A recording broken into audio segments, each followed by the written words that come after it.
Bersama saya Yang Berhormat Dr. Lee Boon Chye selaku Timbalan Menteri, Yang Bahagia Datuk Dr. Chen Xiaomin selaku KSU, Datuk Dr. KPK Dr. Hisham dan Datuk Dr. Chong, Timbalan KPK Perubatan Kesihatan Awam. Baik, terima kasih kawan-kawan daripada rakan media yang terus bersama kami untuk mengetahui hari ini dan pegawai pimpinan tertinggi yang lain belakang. Hari ini dua semalam kita telah menguatkuasakan peraturan 11 daripada larangan merokok di tempat-tempat awam yang berpandukan peraturan 11 peraturan kawalan hasil tembakau 2018 dan di seluruh negara kita melaksanakan dan menguatkuasakan roll out the program ataupun kempen itu, penguatkuasaan itu.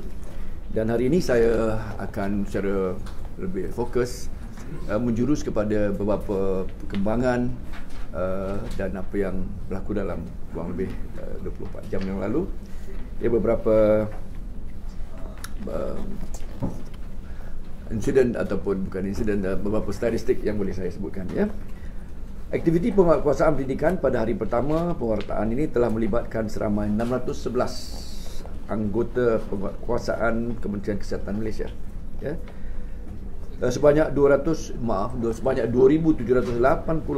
buah tempat makan termasuk tempat makan yang beroperasi 24 jam telah dilawati dan sebanyak 1,453 amaran bertulis telah kita keluarkan, issued dan bagi edaran risalah pula sebanyak 7,451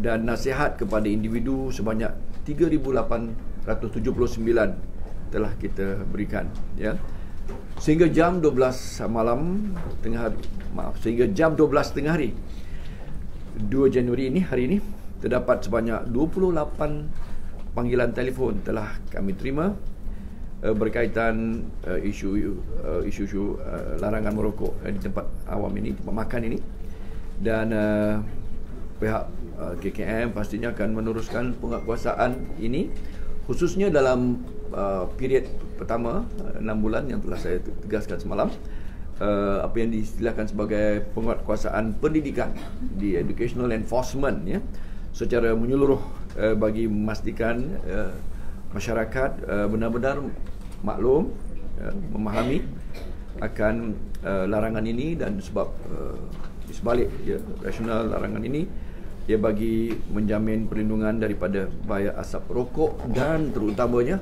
bagi masyarakat untuk sendiri seperti mana yang saya tegaskan semalam, take ownership ataupun bertanggungjawab untuk secara kolektif, secara individu memastikan bahawa larangan merokok di tempat-tempat awam khususnya di tempat makan ini akan dapat dilaksanakan kalaupun tidak ada pegawai-pegawai penguatkuasa as a standing officer yang membuat pemantauan di tempat-tempat tertentu itu.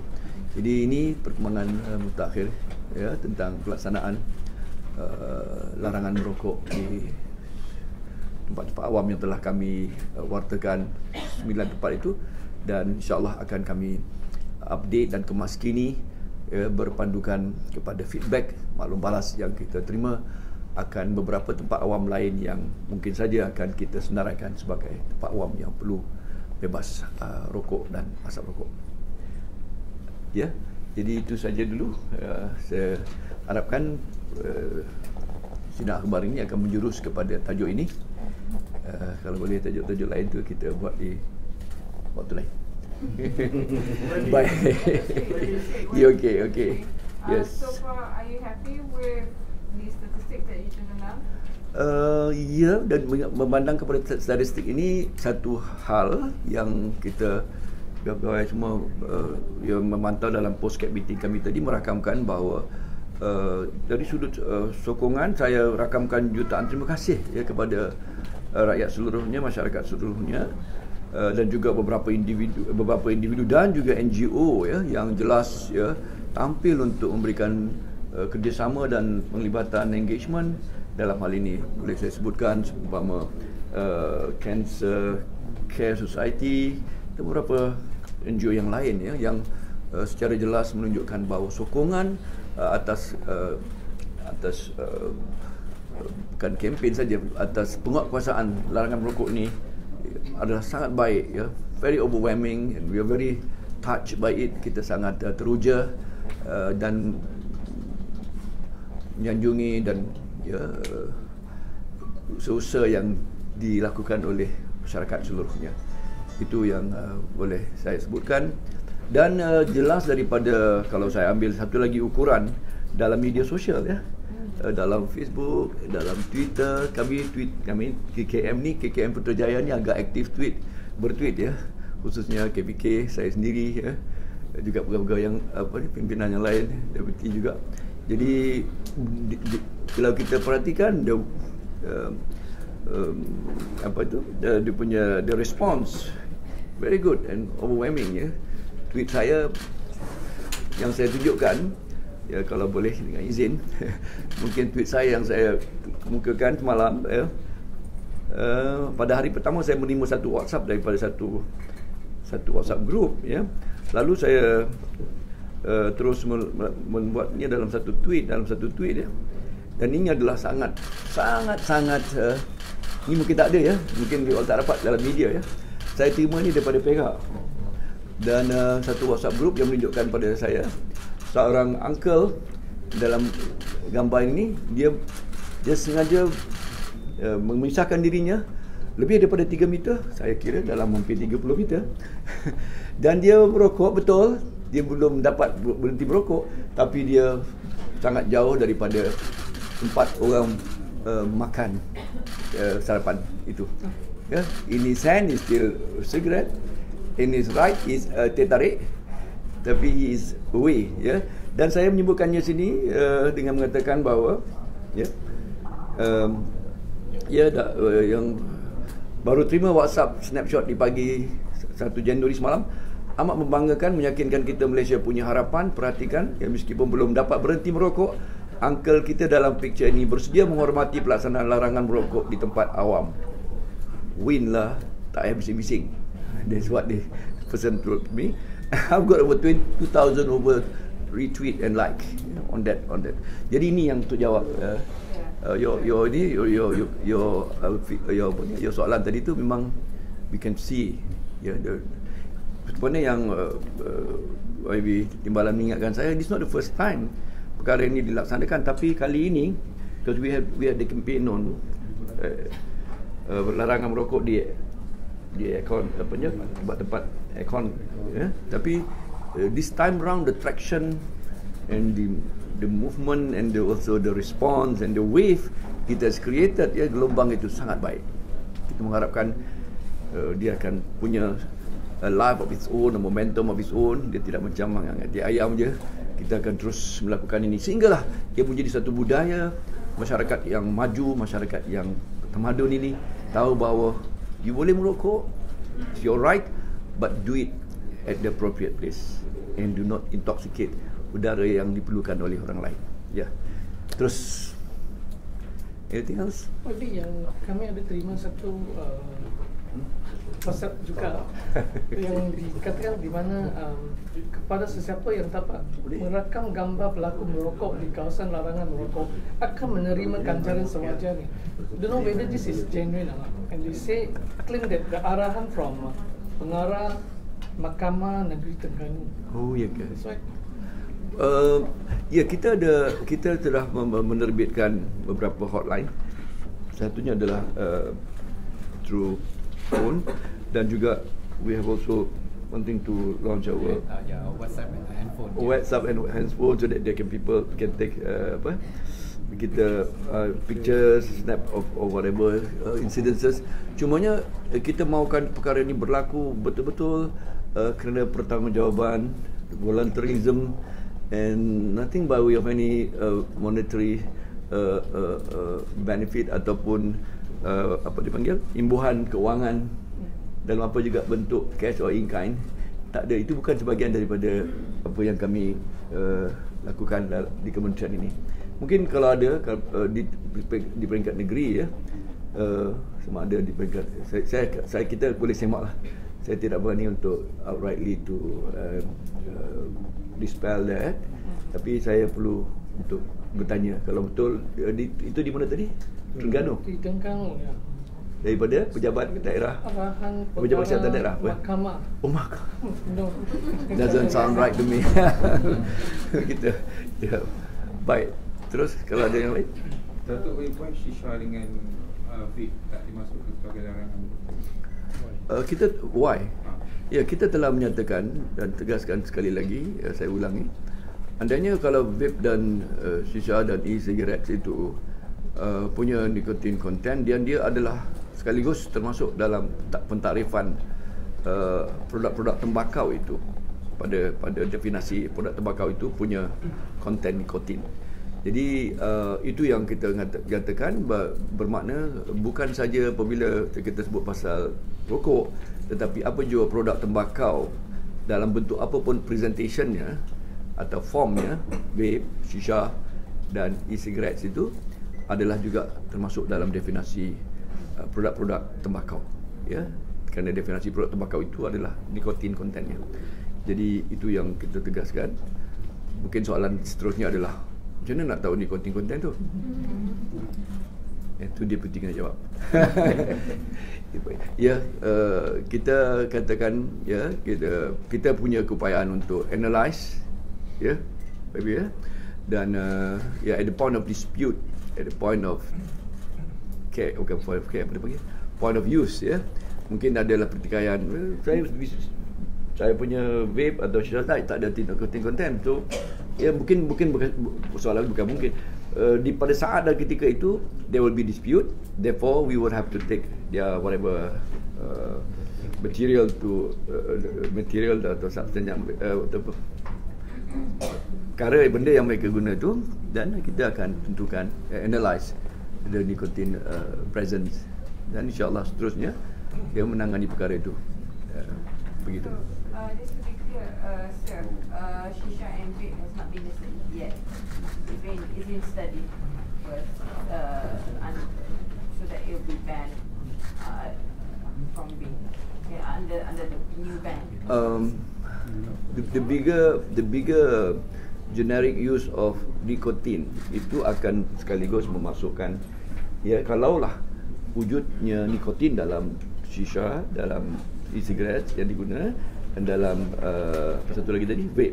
Ya, vape tu e-cigarette lah. Ya, jadi it is by definition of nicotine content automatically embraces and presuppose that these are the product juga.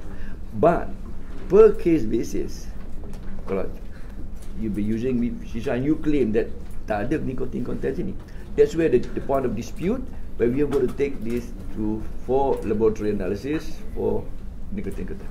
Okay, so for instance, if I don't smoke, so if I smoke vape here, and will the authority come to me and then test it for nicotine in your lab? Is that correct? Yes. But it's on a case-to-case basis. Okay. Thank you.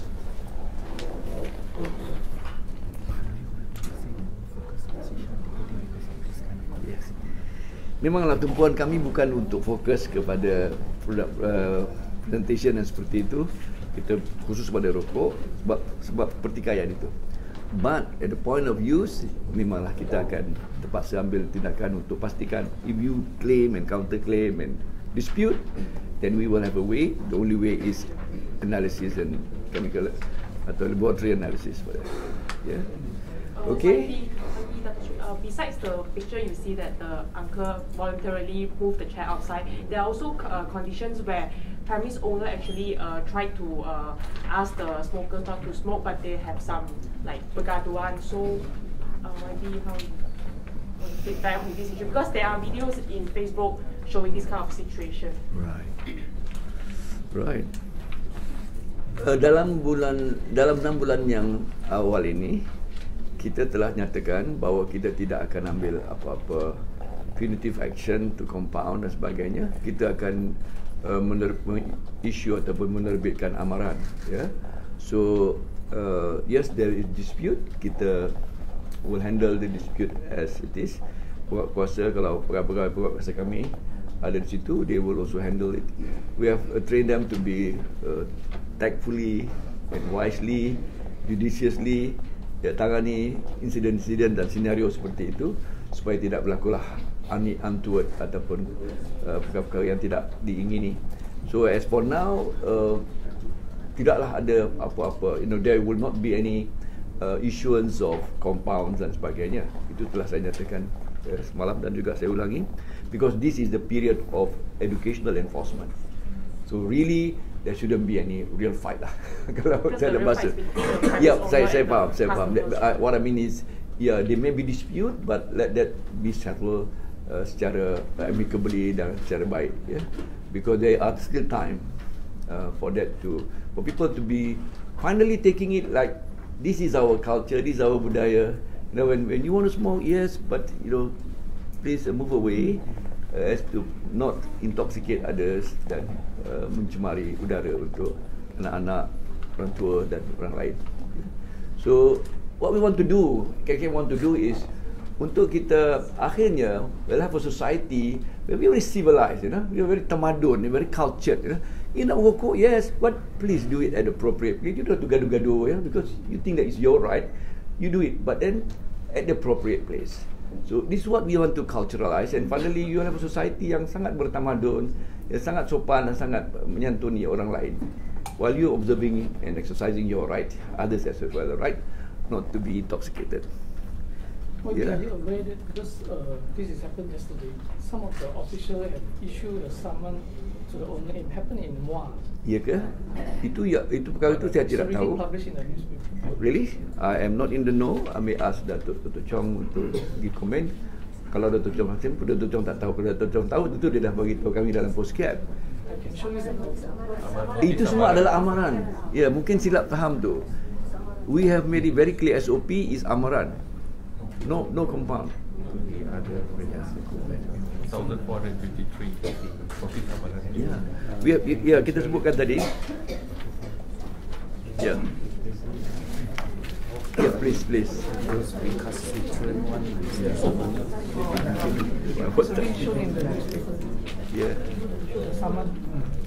Itu sama lah. Betul.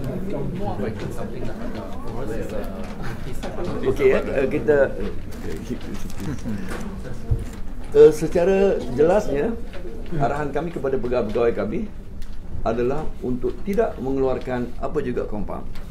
Yang kita keluarkan adalah amaran. Jenis amaran. Totally. It's written there. It's written there. Very Chinese. Totally can read Chinese well, Mandarin well. Notice amaran. So fortunate to have someone who can really Mandarin literate. Alright, it's okay, good try. Notice amaran. Ya, kita pun ada borang. Ya, this is one notice amaran, ya. There's a notice. With the other one yang kita, ya. Memang kita isu adalah amaran, ya. Reprimand, strongly reprimanded. Okay. Ada yang lain ke tidak? Ya, there's one. Come. Okay, ini contohnya amaran. Ya, come. Datuk Sri, macam mana public nak tahu yang kuasa tu adalah genuine daripada KKM? Mungkin ada yang salah guna kuasa. Okay. Two point. Alright. Alright, kita punya kuasa bukan saja adalah bona fide. Mereka juga ada uniform. You got uniform and you yes, the one that I was using pakai semalam, where you have this dia punya vest tu. They got the best, right? Yes, you all have got best, and then sini nama, dan sebelah sini penguatkuasa, and then they have got a badge. Belakang Kementerian Kesihatan. It's in black. And then of course yang paling penting, they have got the authority card. There's the only way you can decide the bogus and the genuine, legitimate punya officer. Yeah. yang ya. Okey, individu yang diberi amaran rata-rata mereka tak tahu tentang rule baru ni ataupun ada mereka yang ingkar ke? Sengaja tak nak follow the rules. Which one is Which ya. Saya kena betul-betul dapatkan statistik on that. Generally people don't know about it. that one they don't know ya. Saya dapat isyarat daripada pegawai. Dr. Riana mengatakan generally they do not know. Jadi itulah sebab kita perasan yang kita dah kempen habis dah ni, tapi ramai lagi yang belum dapat informasi dan pengetahuan. So we all kita bagi berbaik sangka that they really do not know, dan kita issue leafleting, kita buat leafleting, pampleting untuk menerangkan perkara tersebut. Okey, kalau tak ada. Ya, last. Nak tanya, adakah kementerian akan bekerjasama dengan pihak berkuasa tempatan untuk menyediakan tempat untuk merokok? Sebab ada segelintir masyarakat, dia tak tahu jarak 3 meter, so dia bawa pita mengukur di restoran. So adakah pihak kementerian bekerjasama dengan? Ya, pasti. Kita dengan di peringkat negeri, Jabatan Kesihatan Negeri kami bekerjasama dengan pihak berkuasa tempatan untuk melaksanakan prosedur larangan merokok ini. So memang kita ada kerjasama yang erat dan kita turun sebagai satu tim, sebagai satu pasukan. Okey? Last question. Last. Kalau tak ada, very good. Baik, terima kasih. Tak adanya soalan-soalan politik. Soalan kesihatan. Terima kasih semua. Terima kasih.